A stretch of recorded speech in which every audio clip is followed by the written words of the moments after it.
आज आपण नाश्त्यासाठी एअर फ्रायरमध्ये मशरूम तंदुरी बघणार आहोत कशी बनवायची.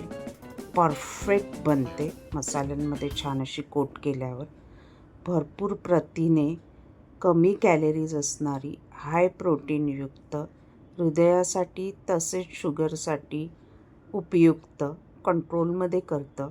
रेग्युलर खाण्यामध्ये जर मशरूम ठेवले तर फायबर पण भरपूर आहेत त्याच्यामध्ये. शरीरास व आरोग्यास उत्तम. त्याच्यासाठी मी एक साधारण 7-8 मशरूम घेतलेत. पाण्यात भिजत ठेवायचे. 2 स्टिक घेतल्यात, त्या पाण्यात भिजत ठेवायच्या. तंदुरीच्या स्टिक अशा बाजारात मिळतात. मशरूमवरची स्किन काढायची आहे आणि क्लीन करून घ्यायचे. पाण्यात ठेवले, थंडगार पाण्यात ठेवले की थोडं थंडगार फ्रीजमधलं पाणी, की त्याच्यावरची स्किन इझिली निघते, स्वच्छ होतात. आणि ते पाण्यात ठेवल्यानंतर त्याच्यामध्ये थोडंसं थंड पाण्यात ठेवलं आणि त्याच्यामध्ये ना थोडा कडकपणा येतो. म्हणजे ते तंदूर करायला आपल्याला स्टिकमध्ये घुसवायला छानपैकी मदत होते. त्यानंतर त्याच्यासाठी लागणारे मसाले घेतलेत आपण. आलं लसूण पेस्ट 1 चमचा, धना पावडर अर्धा चमचा, बेसन 1 चमचा, घट्टवालं दही 1 चमचा. कोटिंग छान होते आणि टेस्ट छान लागते मशरूमची. हिंग पाव चमचा, हळद पाव चमचा, लाल तिखट 1 चमचा, मीठ चवीनुसार आणि अर्धा चमचा जिरे पावडर. ह्याच्यामध्ये कसुरी मेथीसुद्धा तुम्ही ॲड करू शकता, त्यानेसुद्धा चव छान लागते. काही मसाले छान, दही असल्यामुळे त्याच्यात ते एकजीव करायचे आहेत. बेसन वगैरे पाणी घालायचं नाही, कारण ते आपल्याला मशरूममध्ये छान असं आतमध्ये भरून वर कोटिंग करायचं आहे हा मसाला. आता ह्याच्यामध्ये सकाळी नाश्त्यासाठी नुसतं तुम्ही सॉसबरोबर किंवा नुसते खाऊ शकता, कारण नुसते टॉस केलेले मशरूम वगैरे खायला कधी कंटाळा येतो. मग वेगवेगळे प्रकार मशरूमचे करून नाश्त्यासाठी बाउल भरून खाल्लं ना की तुम्हाला हाय प्रोटीन तर मिळतं, फायबर मिळतात, शरीराला एक ऊर्जा मिळते. आपलं कोटिंग तयार आहे. गार पाण्यात ठेवलेले मशरूम घ्यायचे, छान मसाला कोट करायचा. आतमध्ये मध्ये जी जागा आहे ना त्याच्यात तो भरायचा. कोट केल्यानंतर आहे ना मसाला हे फ्रीजमध्ये ठेवायचा 5 मिनटासाठी. तो मसाला छान असा त्याला मॅरिनेट होता आणि छान असा त्याला लागतो. म्हणजे तो इकडे तिकडे पडत नाही, पसरत नाही. हेल्दी नाश्ता आहे.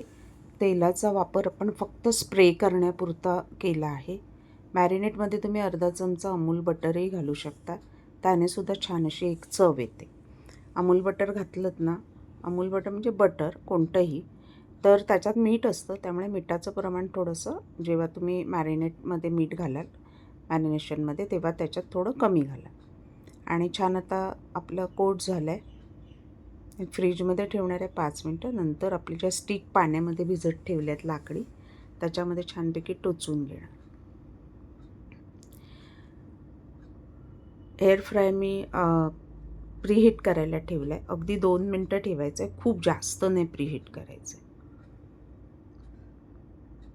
आणि 180 डिग्रीला एक 10 ते 12 मिनटं त्याला छान असं तंदूर करून घेणार. 5-7 मिनटात एक चेक करा प्रॉपर होतात का. कधी मशरूम खूप मोठे असतील ना तर वेळ लागतो आणि छोटे मशरूम असेल तर लवकर होतात. तर मशरूमच्या आकारावर आहे, पण एक 7 ते 10 मिनटामध्ये छानपैकी मशरूम तंदूर आपले तयार होतात. स्टिकला बघा मी एका वेळी 3-4 असे लावून घेतले.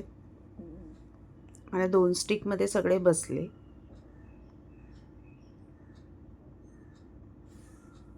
नॉर्मली आपण पॅनमध्ये टॉस करतो किंवा पॅनमध्ये करतो ना तर मशरूम पाणी सोडतात आणि मग ते असे लूज होतात, क्रिस्पी होत नाही आणि नरम पडतात. एअर फ्रायमध्ये अजिबात पाणी सोडत नाही, क्रिस्पी होतात.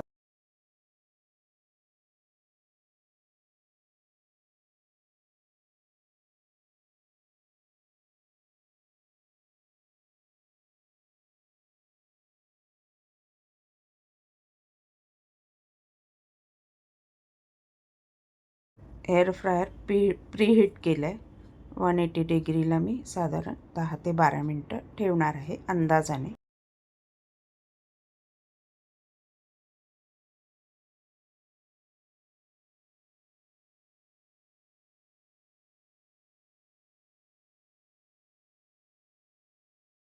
स्प्रे बॉटलने ऑइल स्प्रे करून घेणार आहे त्याच्यावर, तेवढंच ऑइल आपण वापरणार आहोत. जर तुम्ही मॅरिनेशनमध्ये बटर ॲड केलंत ना तर स्प्रे बॉटलने ऑइल स्प्रे करायची गरज नाही. एक 10 मिनिटांनी आपले परफेक्ट मशरूम तंदुरी नाश्त्यासाठी तयार झाली आहे. करून बघा, अप्रतिम अप्रतिम लागते. कंटाळत खाणारे मशरूमला स्वतःची चव नसल्यामुळे त्यांच्यासाठी ही डिश एकदम परफेक्ट आहे. स्नॅक्स म्हणून पण तुम्ही खाऊ शकता, स्टार्टर म्हणून सुद्धा तुम्ही खाऊ शकता. मशरूम तंदुरी एअर फ्रायरमधली, त्याच्यावर हिरवी चटणी चमचमीत घेतली आहे.